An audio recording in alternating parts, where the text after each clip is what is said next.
no Alerta Geral.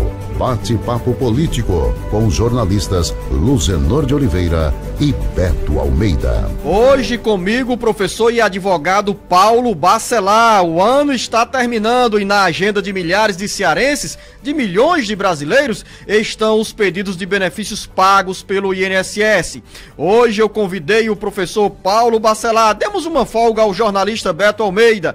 O professor e advogado Paulo Bacelar, que é o coordenador do IBDP, Instituto Brasileiro de Direito Previdenciário no Ceará, vai ter uma longa conversa comigo aqui sobre aposentadoria, pensão, salário maternidade, auxílios e também BPC, Benefício de Prestação Continuada.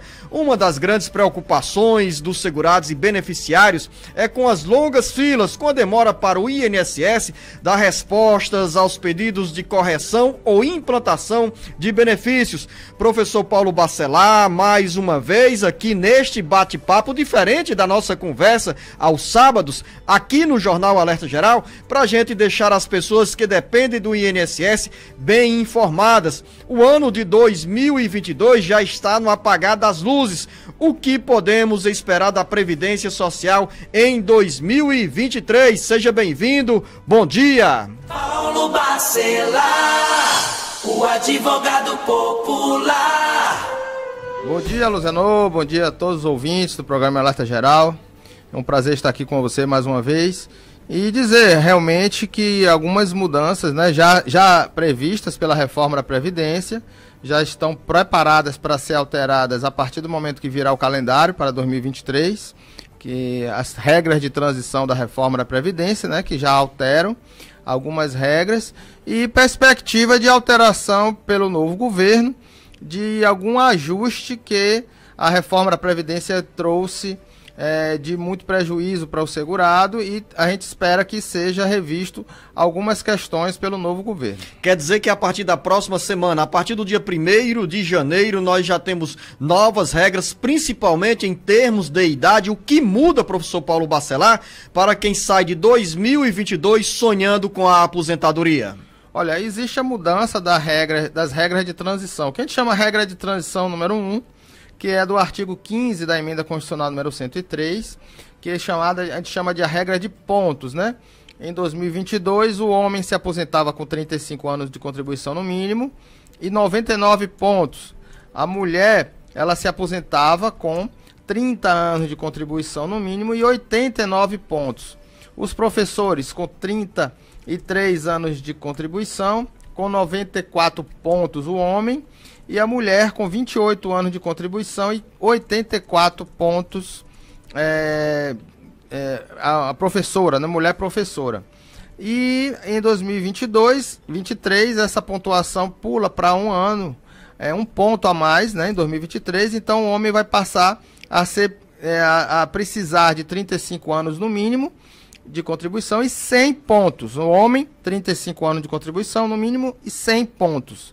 De 99 passa para 100. A mulher, de 30 anos de contribuição no mínimo e de 89 pontos passa para 90 pontos. A mulher com 30 anos de contribuição no mínimo e 90 pontos. O professor passa a ter 95 pontos, né? 25 anos de 30 anos de contribuição no mínimo e 95 pontos. E a mulher, 29 anos de contribuição no mínimo e 85 pontos. Essas regras... O professor 85 pontos, 2023, 85 pontos, e o homem 95 pontos. Professora 85, professor 95. Essas regras, naturalmente, professor Paulo Bacelar, são direcionadas aos trabalhadores, às trabalhadoras que ganham acima de um salário mínimo. Não necessariamente. Precisa...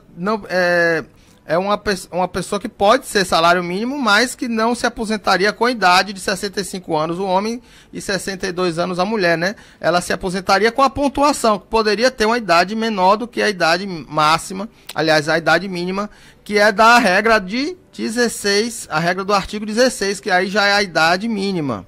São duas regras de transição, a regra de transição de pontos e a regra de transição da idade mínima, que para o homem é 65 anos, para a mulher 62.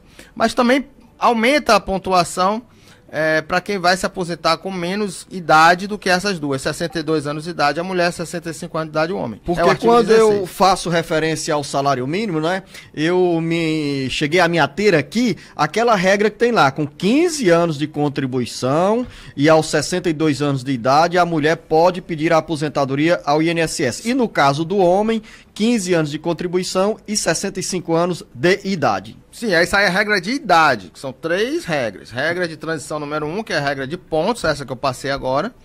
A regra de transição da idade mínima e a regra definitiva, que é de idade. Isso pode ser valor de salário mínimo ou maior que o salário mínimo. É só mesmo os requisitos para implementar as condições para aposentadoria, que pode ser igual ao salário mínimo ou maior do que o salário mínimo. Mesmo uma pessoa aposentando por idade, com 65 anos e 15 de contribuição, pode ter um valor de uma aposentadoria maior do que um salário mínimo.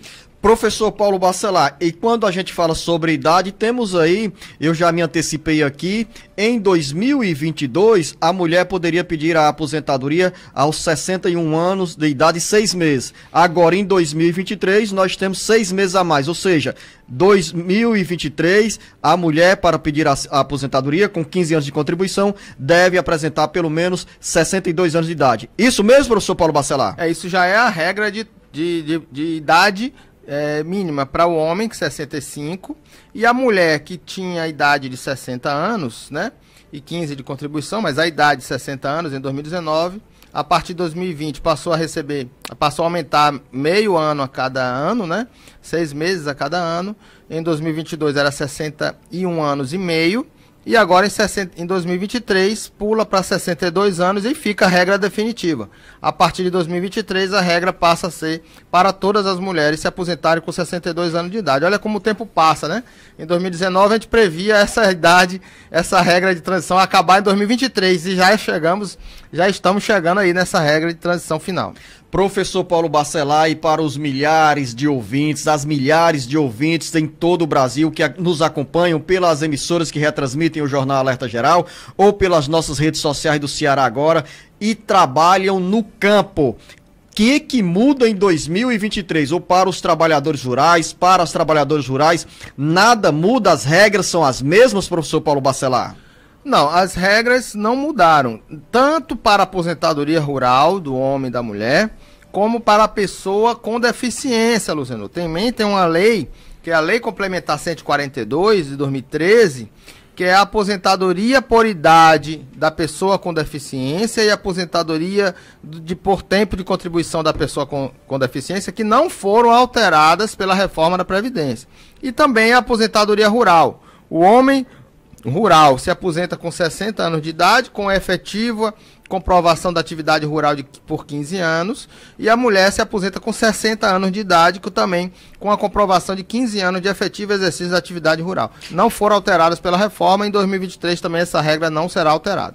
Nós costumamos lembrar aos sábados, professor Paulo Bacelar, na nossa conversa longa, respondendo às dúvidas dos nossos ouvintes, que para quem está no campo, as regras são bem definidas e não basta aquela história da contribuição sindical como condição para a aposentadoria. Tem muitas outras condições e exigências da legislação para quem está trabalhando no campo se preocupar e garantir no futuro a aposentadoria e também outros benefícios assegurados pela Previdência Social. Perfeito. A contribuição ao sindicato é uma contribuição importante, que ela possa ter o apoio do sindicato para diversas lutas, né, dos trabalhadores rurais. É o sindicato que representa os trabalhadores rurais no Congresso, através da federação, a confederação também, a FENASP, a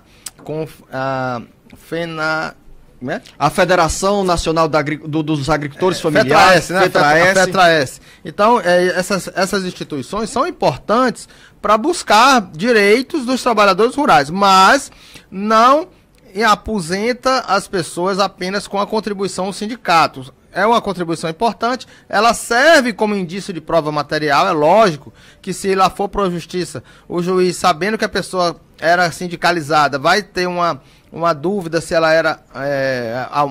aumenta a possibilidade dele se convencer de que ela é trabalhadora rural, mas apenas e exclusivamente a contribuição para o sindicato não vai dar direito à aposentadoria para essas pessoas.